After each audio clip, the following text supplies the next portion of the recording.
오늘은 지난주에 이어서 왕국 백성의 율법에 관하여 교통을 계속하도록 하겠습니다.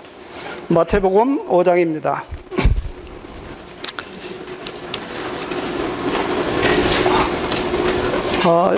이 율법에 관해서 얘기할 때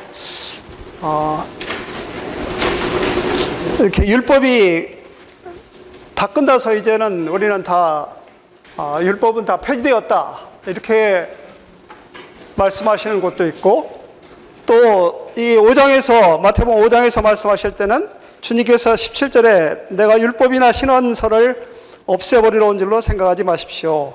없애버리러 온 것이 아니라 이루려고 왔습니다.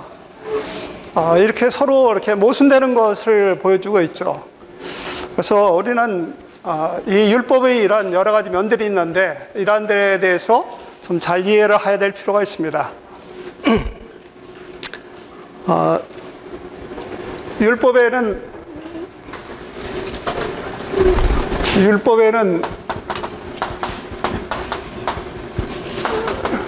세 방면이 있는데, 첫째는 율법의 원칙이 있죠. 율법의 원칙은 행위의 원칙인 것입니다. 율법은 이 옛 율법에서는 율법은 지켜야 되는 거죠. 우리가 행동으로 지켜야 되는 것이 율법인 것입니다. 하나님께서 이 모든 백성들에게 판단하시는 그 근거가 그것을 율법을 지켰느냐 안 지켰느냐, 이것으로 하나님께 받아들여지고 받아들이지 않는 것이죠. 그런데 이 율법의 원칙은 이 신약 시대에 와가지고는 믿음의 원칙으로 바뀌었습니다.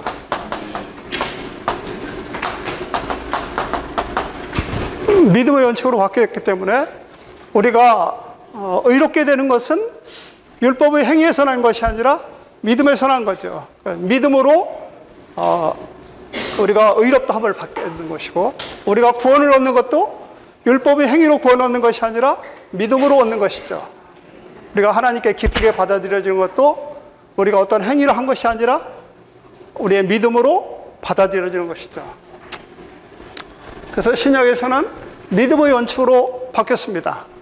그래서 율법의 원칙은 폐지가 된 것이죠. 그래서 율법의 원칙은 폐지됐습니다.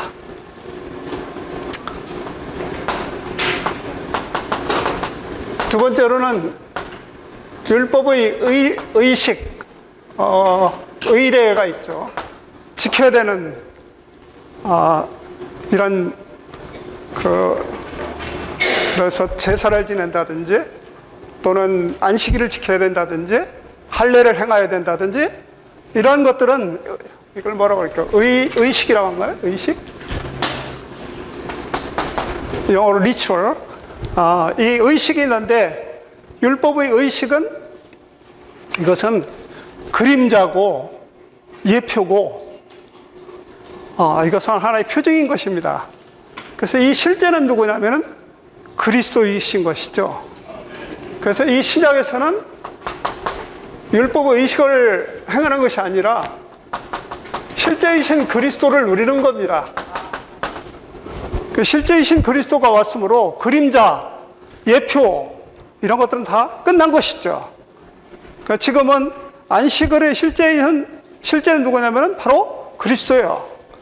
그리스도께 와야 안식을 할 수 있는 것이고, 모든 제물들은 다 그리스도를 나타내는 것이죠. 그분이 우리 속죄제이시고 속건제이시고 화목제물이시고 뭐 이렇게 번제이시고 소제이시고 다 이런 모든 제물들 다 실제이신 그리스도이신 것입니다. 그것을 나타내는 것이죠. 그래서 율법의 의식도 역시 끝난 것입니다. 세 번째로는 율법의 계명이 있죠. 계명들. 율법의 첫 번째 이렇게 10계명이 있지 않습니까? 10계명이. 그래서 10계명은 뭐를 나타내는 것이냐면 하나님의 속성을 나타내는 거예요. 그분이 어떠한 분이시다, 이런 것을 보여주는 것이죠. 이 율법의 계명들은 이제 지난 시간 마지막하고 이제 이번 시간 계속해서 이제 이 율법의 계명들에 대해서 다루게 될 텐데, 이 계명들은 끝난 것이 아니고 이것은 더 수준이 높아진 것입니다. 이제 구약에 있는 사람들은 행위로 하는 거기 때문에 그 수준이 그렇게 높지가 않아요. 그렇지만 그 높지도 않은 것도 우리는 지키지 못하지요. 근데 신약에서는 주님께서 이 율법의 계명을 더 높이셨습니다. 그러니까 이것은 도덕성의 수준을 갖다가 도덕성의 수준을 더 높였습니다.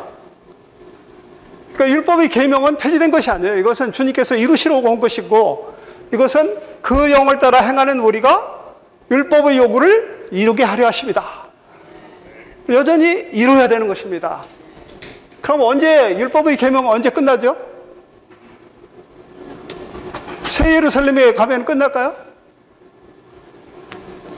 계시록 22장 15절인가 거기 보면은 새 예루살렘에는 거기 거짓말 하는 자라든지 뭐 우상 숭배자라든지 다 들어올 수 없다고 그랬습니다. 이 계명들은 영원히 있는 것이에요. 왜냐하면 이것은 하나님의 속성이기 때문에, 그분의 어떠한 심이기 때문에 이것은 없어지지 않는 것입니다. 오히려 더 높여졌죠. 그래서 지난 시간 마지막에 보면은 살인에 대한 문제를 다루고 간음에 대한 문제를 다뤘죠. 그러니까 살인과 간음에 대한 문제, 이것을 다룰 때 뭐랬습니까? 마음속으로 미움만 가지고 있어도 살인한 거다 이렇게 말했고, 여자를 음욕을 품은 채 여자를 쳐다보기만 해도 간음을 한 것이다 이랬습니다. 그래서 수준이 훨씬 더 높아진 것이죠. 그래서 이 도덕성이 낮은 계명들을 갖다가 더 높은 계명으로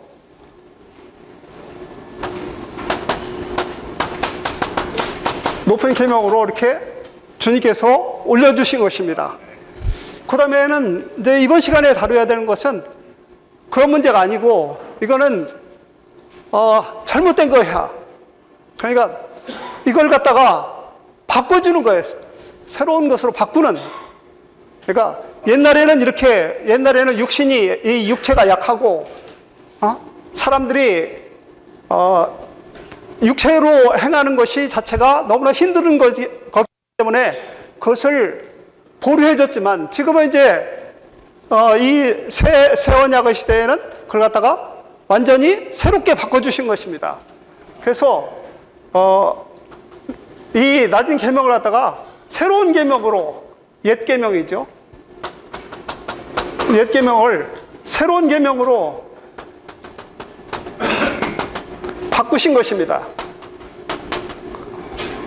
그 율법의 계명은 폐해지지 않은 것이죠.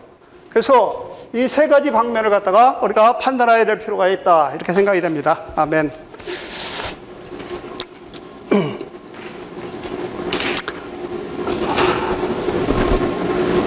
자, 그러면은 한번 그 성경 말씀을 조금씩 이제 읽어가면서 이 부분을 한번 보겠습니다. 마태복음 5장 31절입니다. 제가 읽겠습니다. 또 누구든지 아내와 이혼하려면 아내에게 이혼 증서를 주십시오 라고 하신 말씀도 있습니다. 이제 옛 계명이죠. 그러나 나는 여러분에게 말합니다. 누구든지 음행한 이유 외에 아내와 이혼하면 이것은 아내를 간음하게 하는 것이요, 또 누구든지 이혼당한 여자와 결혼한 사람도 간음하는 것입니다. 그 옛 율법에 따르면 어떻게 되냐면 이혼하고 이혼 증서를 써주면 된다 이렇게 얘기했습니다. 그런데 새 율법에서는 주님께서 그렇게 말씀하시는 것이 아니라 이혼을 하면 안 되는 거예요. 왜냐하면 하나님께서 사람을 만드셨을 때 아담 하나 만들고 하와를 2명, 3명 만드는 게 아니에요. 한 하와가 마음에 안 들으면 이혼하고 또 다른 하와와 결혼할 수 있도록 하나님께서 그렇게 또 다른 하와를 만들지 않으셨어요. 오직 한 명의 아담과 한 명의 하와만을 만드신 것입니다. 그래서 이 둘을 한 몸으로, 한 몸이, 둘이 한 몸이 될지라.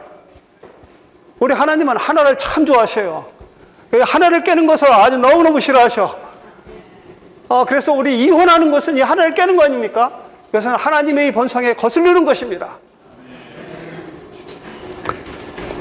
이제 1번을 한번 읽어보겠습니다. 이혼에 관하여 옛 율법은 이혼 증서를 써주고 이혼할 수 있다고 말하지만 새 율법은 음행한 까닭 외에 이혼하지 말라고 말한다.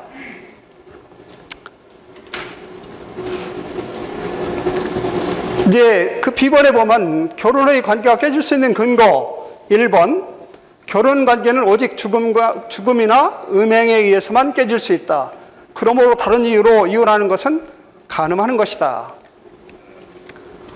요즘에는 결혼도 참 잘하고 이혼도 참 잘하죠. 제가 처음에 이렇게 이제 교직에 왔을 때 그 미군 부대에 가가지고 이제 연수를 받았었는데 그 미군들하고 얘기를 하는데 이혼율이 30% 정도가 된다고 하더라고요. 그 당시에. 뭐 그 당시니까 제가 20대니까 지금 나이가 70대인데 이제 20대니까 뭐 한 얼마니까 한 40년 전 정도, 50년 정도 그 사이 됐을 텐데 그때 이혼율이 미국에 30%라고 그랬어요. 전 너무나 놀래가지고 기절할 뻔했습니다. 지금 우리나라가 그렇습니다. 이혼율이 그렇게 높은 것은요, 지금은 다 자기 이 육신의 눈으로 볼 때 좋아가지고 결혼하고 이제 육신의 눈으로 싫어가지고 이혼하는 것입니다. 우리는 결혼할 때 교회 안에서는 이혼이 없어야 돼요. 결혼하기 전에 눈을 크게 뜨고 상대방을 잘 봐야 됩니다. 결혼하기 전에는 되게 안 그렇죠. 결혼하기 전에는 다 눈에 뭔가 씌워가지고 좋은 것만, 이쁜 것만 쫙 보이죠. 근데 이제 결혼하고 나서는 이 눈꺼풀에 이제 씌운 것이 싹 벗겨지니까 이제는 좋은 건 별로 안 보이고 별로 나쁜 것만 계속 보이죠. 네, 둘이 가까이 있으니까. 사람은요, 좀 적당히 이렇게 떨어져 있는 것도 괜찮은 것 같아요. 항상 이렇죠. 지체들이 가까이 있는 지체들은 다 이렇게 가까이 있는 지체들은 그렇게 다 못마땅한 지체들이 이렇게 많아. 근데 저 멀리 있는 지체들은 다 아주 좋아요. 어쩌다 한 번씩 만나면 너무나 반갑고 좋잖아요. 근데 중요한 것은요, 우리에게 필요한 것은 가까이 있는 지체들입니다. 우리 가까이 있는 지체들이 가장 중요한 것입니다. 우리에게 가장 소중한 사람은 누굽니까? 이제 여기 모여 계신 우리 목회자님이라든 우리 형제자매님들 다 이제 나이가 많이 드셔가지고 지금은 가장 필요한 사람이 누구시죠? 역시 우리 형제님, 우리 자매님, 우리 남편, 우리 아내가 가장 소중하지 않습니까? 나이가 들으면요, 다 이제 자식도 다 소용없습니다. 다 떠납니다. 오직 두 분이 남는 거예요. 이거 하나님께서 정해주신 것입니다. 우리는 끝까지 하나를 지켜야 되는 것이죠. 그래서 결혼하기 전에, 옛날에는 결혼할 때 다 우리 마음대로 하지 않고 부모님들이 잘 보시고 딱 알맞은 짝을 딱 정해줬는데 지금은 이제 자기네들 마음대로 정해가지고 가가지고 며칠 안 살고 바로 또 때려치우고, 이것이 왜 그렇습니까? 이것이 다 정욕인 것입니다. 정욕에 이끌려가지고 결혼한 일이 없이, 결혼이야말로 정말 하나님께 기도하고 그분의 인도하심을 바라고 또 때가 주님께서 주시는 때를 기다리는 것이 합당한 것입니다. 2번, 맹세에 관한 말씀을 한번 읽어보도록 하겠습니다. 5장 33절입니다. 또 옛날 사람들에게 맹세를 깨뜨리지 말고 내가 맹세한 것을 주님께 지켜야 한다라고 하신 말씀을 여러분이 들었습니다. 그러나 나는 여러분에게 말합니다. 절대로 맹세하지 마십시오. 절대로 맹세하지 마십시오. 5장 37절입니다. 여러분의 말은 다만 예는 예라 하고 아니요는 아니요라 하십시오. 그 이상의 말은 악한 자에게서 나오는 것입니다. 야고보서 5장 12절에서 야고보 형제님이 이렇게 말씀하셨습니다. 나의 형제님들, 무엇보다도 맹세하지 말아야 합니다. 하늘을 두고도 땅을 두고도 다른 어떤 것을 두고도 맹세하지 마십시오. 예라고 할 것은 예라고 하고 아니오라고 할 것은 아니오라고 하여 심판을 받지 않도록 하십시오. 우리가 말이 많으면요, 말이 많고 또 많은 말을 갖다가, 특히 거짓말을 갖다가 포장하는 것이 뭐냐, 맹세예요. 거짓말을 포장하는 것이. 그래서 이에서 벗어나는 것, 예 아니오에서 벗어나는 것이 맹세인데, 그것을 벗어나는 것은 야고보 형제님은 심판을 가져온다고 그랬습니다. 저는 이렇게 이제 교회 생활하고 또 교사를 했기 때문에 생각이 굉장히 단순합니다. 근데 제가 이제 그 고등학교 1학년 그 부장을 한 적이 있었는데, 이제 그 부장을 하면서 수학여행이라는 것을 이제 가게 됐어요. 수학여행을 가게 됐는데, 수학여행 하는 사람 이제 그 계약하러 그 업자하고 계약을 하는데, 나 도대체 말을 들으면 이게 예인지 아닌지 구별을 못 하겠더라고요. 그렇다고 하고 하는 것 같기도 하고, 아니라고 하는 것 같기도 하고, 도대체 무슨 말인지를 모르겠어요. 이게 말이 단순하지 않고 굉장히 길은데, 이게 판단을 못 하겠는 거예요, 판단을. 그래서 저는 우리는 말을 단순하게 얘기해요, 단순하게. 그러냐, 아니냐, 이냐, 아니냐, 이렇게 얘기하는데, 인 것도 아니고 아닌 것도 아닌 이상한 말을 해요, 계속.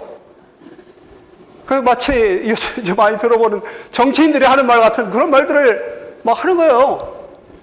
이제 예를 들어 이제 버스를 막 이렇게 대절하는데, 버스를 갖다가 한 회사에서 와야 된다. 제가 버스는 반드시 한 회사 걸로 와야 된다. 그러니까 한 회사 거를 하겠다는 말인 것 같기도 하고, 그렇게 할 수 없다는 말인 것 같기도 하고, 하여간 나한테는 또 그렇게 하겠다고 이제 얘기하고 나서 나중에 차가 온 걸 보니까, 차가 이제 15대가 차가 왔는데, 이게 차 이름이 다 달라요.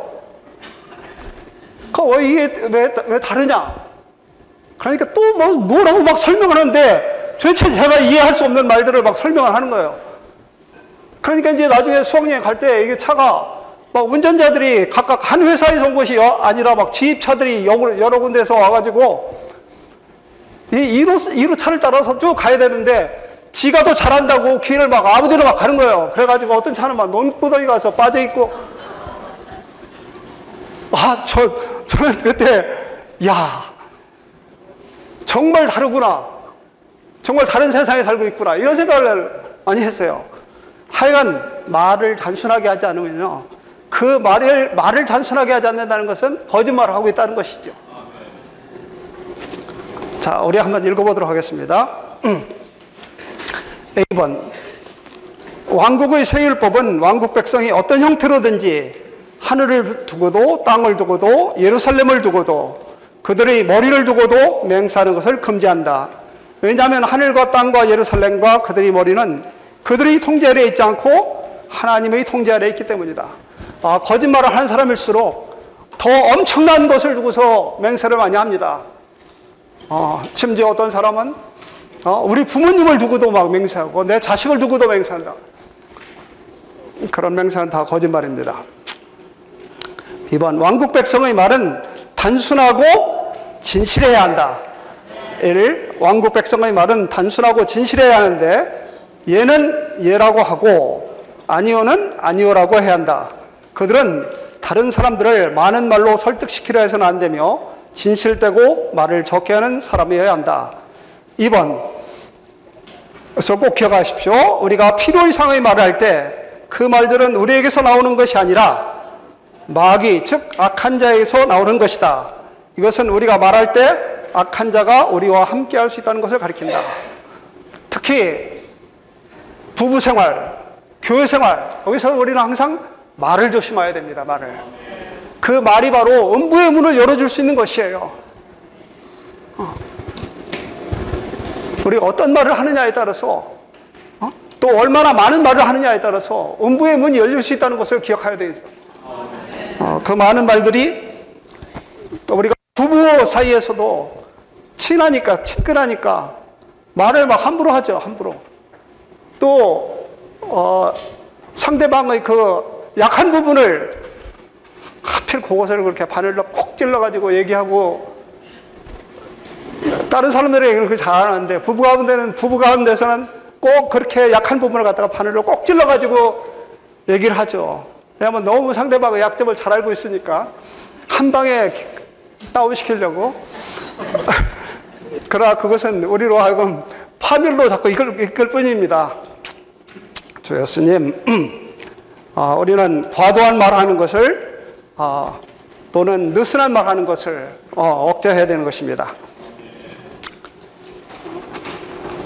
이제 3번 보겠습니다. 악한 사람을 대항함에 관하여 옛 율법은 눈은 눈으로 이는 이로 갚아야 한다라고 말하지만 새 율법은 대항하지 말라고 말한다. 이 세 번째, 네 번째, 여기 이제 네 가지에 대해서, 네 가지 그 율법의 네 가지 조문, 네 가지 항목에 대해서 나오는데, 앞에 두 가지는 지금까지 교통한 거, 앞에 두 가지는 그래도 지킬 수 있다라고 생각이 되죠. 그죠? 이혼 안 하실 수 있잖아요?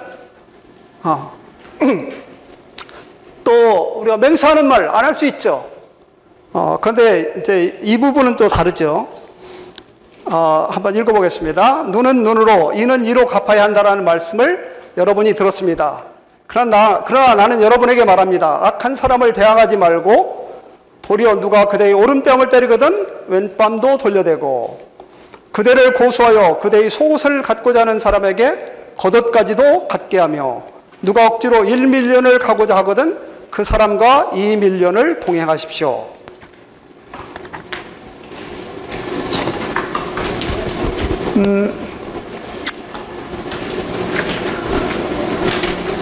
이렇게 말했죠.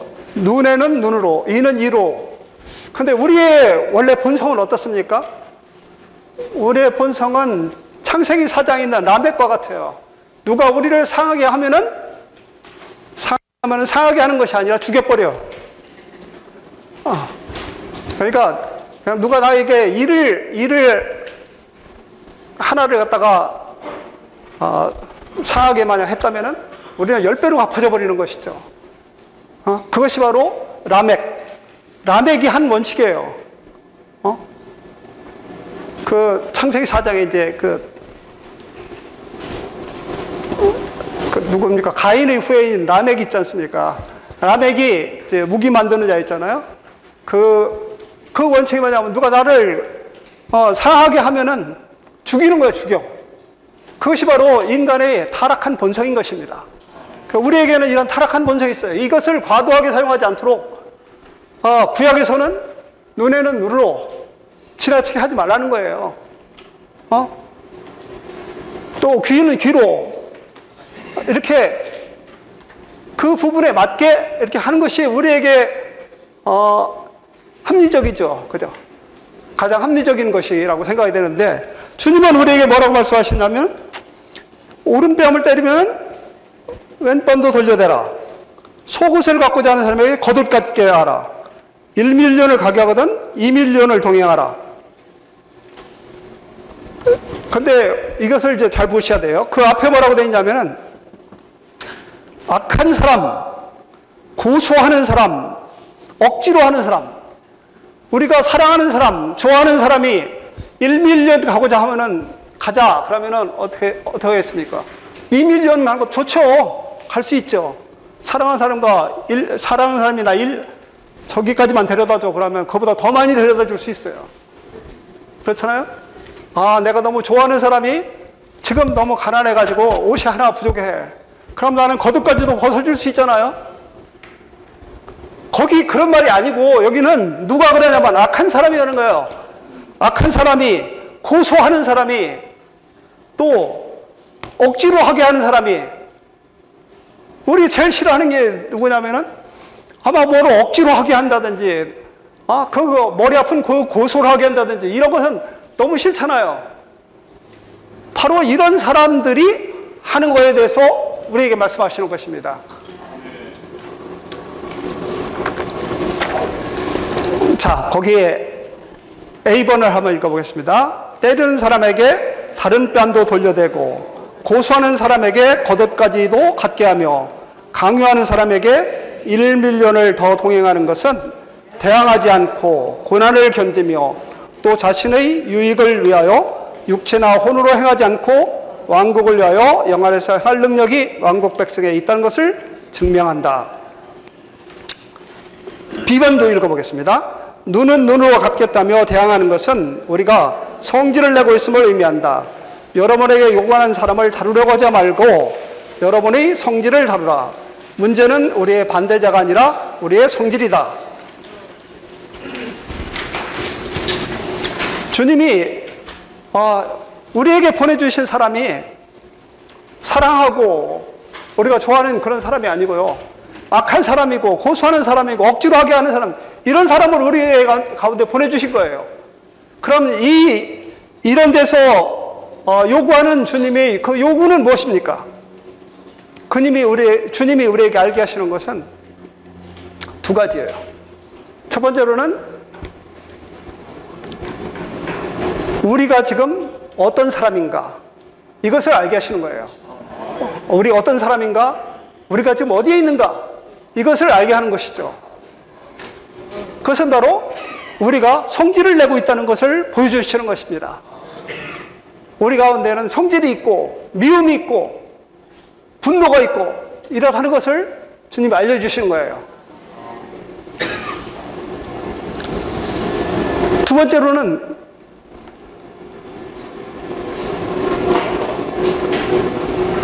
주님이 이러한 요구를 하시는 것은 우리에게 이러한 것을 다 이룰 수 있는 역량이 있다는 것을 알려주시는 것입니다. 우리가 어떤 존재인가 하는 것을 알려주시고, 또 우리 속에는 어떠한 잠재력이 있는가, 이것을 갖다가 알려주시는 것이죠. 그래서 이것을 말씀하셨을 때 이렇게 말씀하셨어요. 5장 48절에 보면, 그러므로 여러분의 하늘의 아버지께서 온전하신 것 같이 여러분도 온전하게 되십시오. 그런데 여기서 말씀하실 때 이렇게 말씀하시죠. 하늘에 계신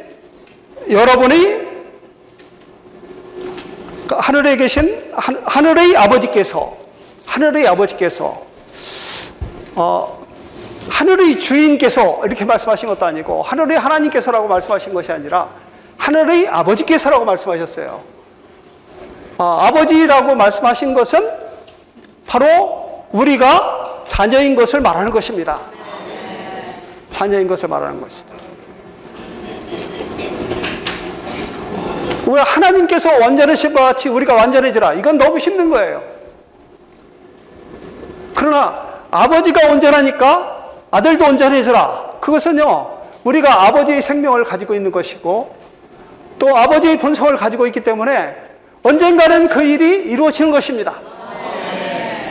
그것은 뭐에 달려있는 거냐면 우리의 생명이 자라는 것에 달려있는 것이고, 우리가 훈련을 하는 것에 따라서 달려있는 것입니다. 그 이제 제가 전에 이제 이 교회에서 같이 그 대만 교회를 방문한 적이 있었는데, 조그만 중학생 하나를 이제 같이 데리고 갔었는데, 막 그냥 중학생인데도 불구하고 막 땡깡 쓰고 막 그냥 막 자기 마음대로 막 하고 막 이렇게 주체할 수가 없는 막 그런 행동을 많이 해가지고 깜짝 놀랐는데, 오늘날 이제 그 후로 한참 이제 시간이 지났죠. 오늘 지났는데 멋진 군인이 이제 우리 그 청년 집회에 참석을 하러 왔어요. 근데 많이 푸네요. 그래서 이렇게 얘기를 해보니까 그때 중학생 그 데려갔던 그 중학생이에요. 근데 너무나 훌륭한 청년이 돼가지고 생김새도 멋지게 생기고 키도 크고 정말 이렇게 홀딱 반할 만큼 훌륭한 그 신랑감이 돼가지고 왔어요. 이것이 뭐라고 하느냐면요, 우리는 어렸을 때는 너무나 개구장이 난장판 어린아이 같지만 생명이 자라고 또 훈련을 거쳐가지고 장성하면은 달라지는 것입니다. 뭐와 같이 되냐? 아버지같이 돼요. 아버지같이. 그래서 아버지처럼 온전하게 되는 것입니다. 우리에게는 이런 역량이 있다는 것을 주님께서 보여주시는 것입니다. 우리가 지금 우리 어떠한 사람이라는 것을 바로 이런 사람들을 통해 가지고 이러한 강요하는 사람들, 우리에게 악하게 대하는 사람들, 이런 사람들을 통해 가지고 주님은 우리의 가운데 뭔가를 보여주시냐면, 바로 뭐를 보여주시냐면, 우리가 이런 사람들을 볼 때 어떤 상태, 우리의 본 속이 어떠한 상태라는 것을 보여주시는 것입니다. 우리는 성질을 가지고 있는 사람이고, 우리는 분노하기 쉬운 사람이고, 우리 속에는 미움이 가득한 사람이고, 이런 것을 보여주시는 거죠. 그럴 때 우리는 어떻게 해야 됩니까? 우리는 그때 주님 앞에 우리는 어쩔 수 없는 사람입니다. 나에게는 할 수가 없습니다. 이것을 우리가 깨닫는 것이고, 그러면 우리는 아버지께 돌이키는 것이죠. 주님, 나는 어쩔 수 없습니다. 우리는 이런 상황을 갈 때마다 짧은 기도를 주님께 탄식하는 짧은 기도를 하게 됩니다.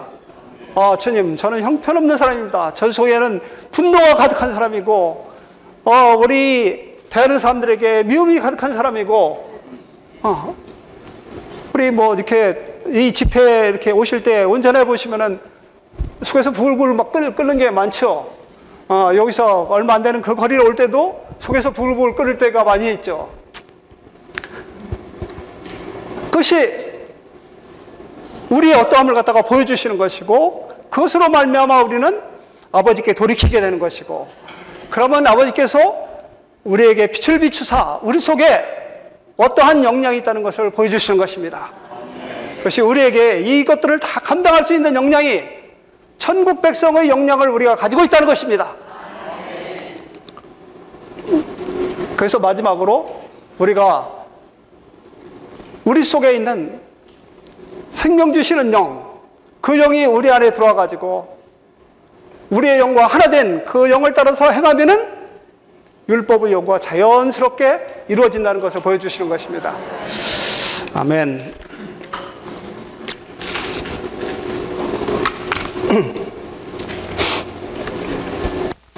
4번을 읽어보겠습니다.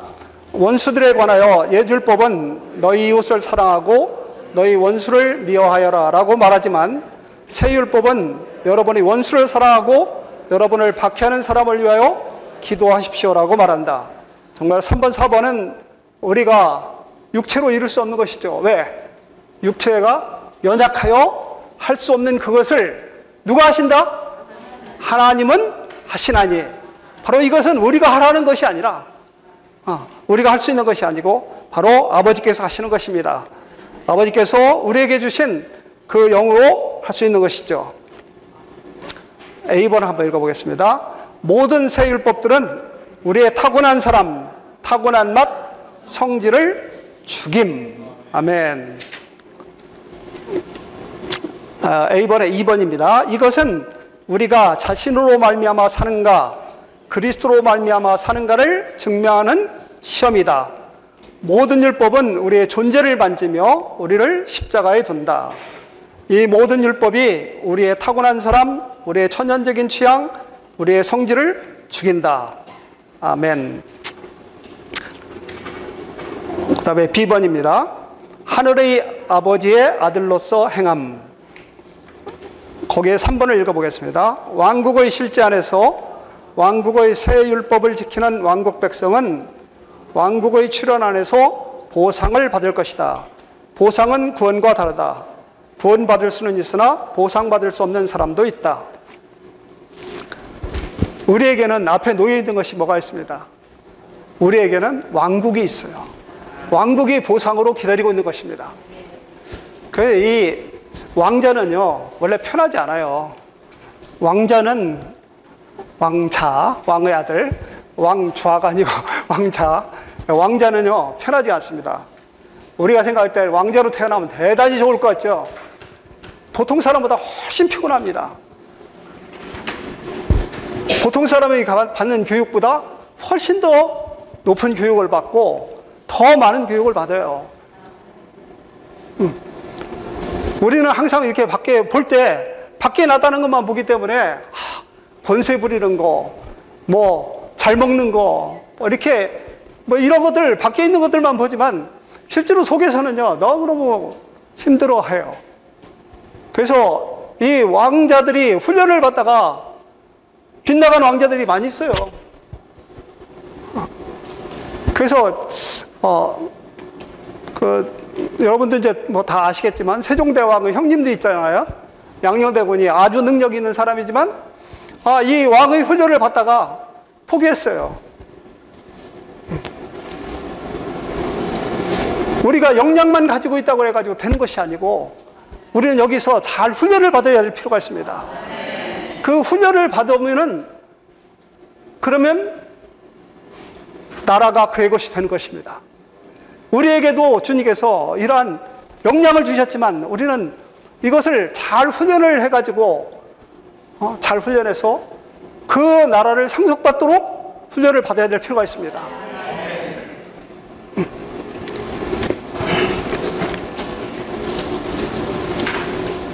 다음에 5번 보겠습니다. 그러므로 여러분이 하늘의 아버지께서 온전하신 것 같이 여러분도 온전하게 되십시오. 우리는 이렇게 이제 오늘 4가지에 대해서 이렇게 교통했는데 이러한 것들을 갖다가 우리는 이 교회 안에서 어떻게 처신해야 되는가 이러한 교류로 삼아서는 안 됩니다. 우리는 이런 말을 들으면 바로 무슨 생각을 하냐면 나도 오른뺨을 때리면은 왼뺨을 돌려야 돼. 한번 해봐야지. 이런 생각을 하죠. 누가 속옷 달라고 하면 이제 거듭도 줘야지. 그건요 한두 번은 할 수 있습니다. 그러나 그 계속적으로는 못해요. 왜? 이 서커스단에 가면은 원숭이들을 훈련시키고 또 뭐 코끼리도 훈련시키고 이런 훈련 많이 시키잖아요. 근데 그것은요 이제 훈련시켜가지고 뭐 합니까? 사람하고 비슷한 일을 자꾸 시켜요. 사람하고 비슷한 일. 사람처럼 인사도 하고 사람처럼 뭐 공도 갖다 걸리고 뭐 이런 연습을 많이 시키지만 그것은 일시적인 것입니다. 이제 먹이를 가지고 이렇게 어떻게 이렇게 조절을 할 때만 하는 것이지 평소에 그렇게 하는 게 아니잖아요. 우리는 이걸 갖다가 교류로 삼아가지고 이 말씀을 실행하려고 하면요 우리는 원수가 되는 것입니다. 우리는 그것을 하는 것이 아니라 지금 잘 하지 못한다 할지라도 우리 속에 왕국 생명, 아버지의 생명이 있다는 것을 기억하고 우리가 그 영을 따라서 살려고 그 영을 따라서 그 안에서 행하려고 하면은 우리는 조금씩 이것이 이루어지는 것입니다. 지금은 비록 많이 어색하게 나타날지라도 그러나 주님께서 온전하게 하실 것입니다. 아멘. A번 5번 A입니다. 왕국의 새 율법의 높은 요구를 이룰 수 있는 신성한 생명과 본성. 2번을 보겠습니다. 왕국의 새 율법의 요구는 예시대 율법의 요구보다 훨씬 더 높다. 더 높은 이 요구는 사람의 타고난 생명으로 충족될 수 없고 아버지의 신성한 생명으로만 충족될 수 있다. 천국의 요구는 가장 높으며 아버지의 신성한 생명은 그 요구를 충족하는 가장 높은 공급이다.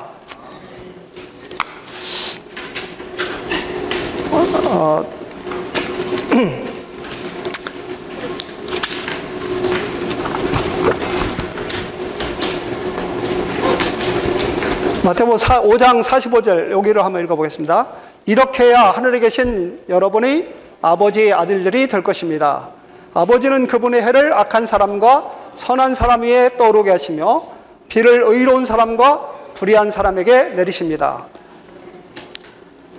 아버지는 해를 악한 사람에게 먼저 떠오르게 하시고 그 다음에 선한 사람에게, 비는 의로운 사람에게 먼저, 불의한 사람에게 나중에.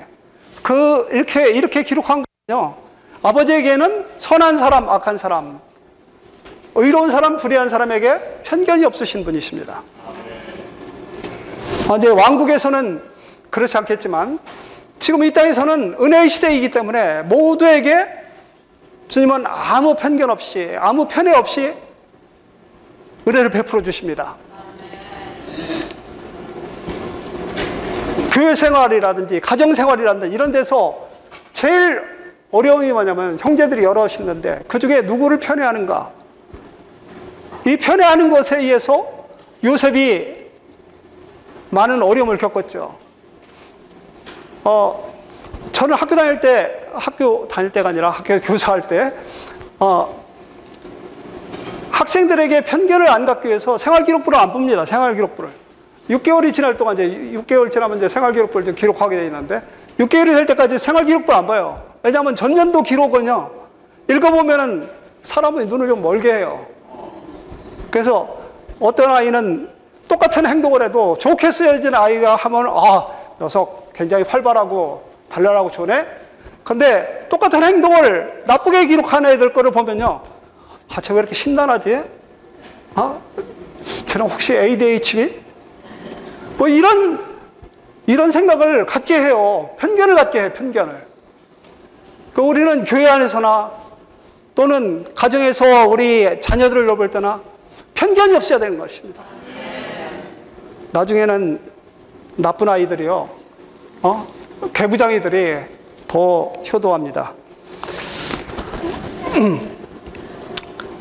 자, 그 다음에 6번. 우리는 그 영을 따라 행함으로 율법의 의로운 요구를 이룬다. A. 육체의 연약함 때문에 우리가 율법을 이루기란 불가능하다. 이 율법은요, 율법의 특히 이렇게 높은 계명, 새로운 계명은요, 우리가 육체로 이룰 수 있는 것이 없어요. 우리는 이런 것을 이렇게 요구하면은 그냥 포기해버린다, 이렇게 딱 될 것입니다. 1번. 우리 육체의 연약함 때문에 율법을 이루기가 불가능했으므로 하나님은 그분의 아들을 보내셔 긍정적인 면에서 율법을 지키게 하셨고 부정적인 면에서 우리의 연약함 때문에 죽게 하셨다. 그러나 여기서 죽은 것은 끝난 것이 아니죠. 부활하셔서 부활 생명을 우리에게 공급하심으로 하나님께서 이렇게 하신 목적은 우리 안에서 율법의 의로운 요구가 이루어지도록 하려는 것이다. 아멘. 율법의 의로운 요구가 어디서 이루어집니까? 우리 안에서부터 이루어지는 것입니다. B번. 우리는 단지 하나님의 피조물이 아니라 그분의 거듭난 자녀들이다. 아까 말씀드린 대로 우리는 원숭이를 훈련시키는 것처럼, 코끼리 훈련시키는 것처럼 이런 그런 훈련을 받는 것이 아니라 우리가 생명과 본성에서 그분과 하나인 것이고, 그래서 훈련을 받아서 생활도 그분과 하나가 되는 것입니다. 아멘. C번. 하나님께는 시간의 요소가 없으시다. 2번을 보겠습니다. 하나님께는 시간의 요소가 없다는 걸 기억해라. 그 대신 원칙이 있다. 우리는요, 하나님이 영원하시다는 거 알죠? 근데 영원이라는 개념이 우리 속에는 없어요. 시간의 개념만 있고 영원의 개념은 없기 때문에 이걸 참 이해하기가 어려운데, 하나님은 요한계시록, 지난주에 우리 작년에 요한계시록 했잖아요. 요한계시록은 전부 과거로, 현재 완료로 다 기록이 되어 있어요. 이미 끝났다고 기록이 되어 있습니다. 왜냐하면 하나님은 시간의 관념이 그분에게 없어. 우리에게는 시간의 관념이 있기 때문에 잘 조화가 안 되지만 하나님께서는 어떤 일들이 이루어졌는가, 십자가, 영원한 구속, 영원한 생명, 이런 것들이 다 하나님께는 다 이미 이루어진 것입니다. 그래서 이 제자들이 이 당시에는 생명의 그들에게 오시지 않았지만 이들은 이미 이 생명을 받은 것이고 이 영원한 생명 가운데 있는 하나님의 자녀들인 것입니다. 그래서 3번만 읽고 끝나겠습니다. 십자가와 생명 주시는 영은 둘 다 영원하다. 산 위에 있던 그 제자들이 주 예수님을 믿었고 그분을 따르기로 마음을 정했기 때문에 원칙적으로 그들은 이미 거듭났으며 따라서 주님은 그들을 거듭난 사람들로 보셨다. 아멘.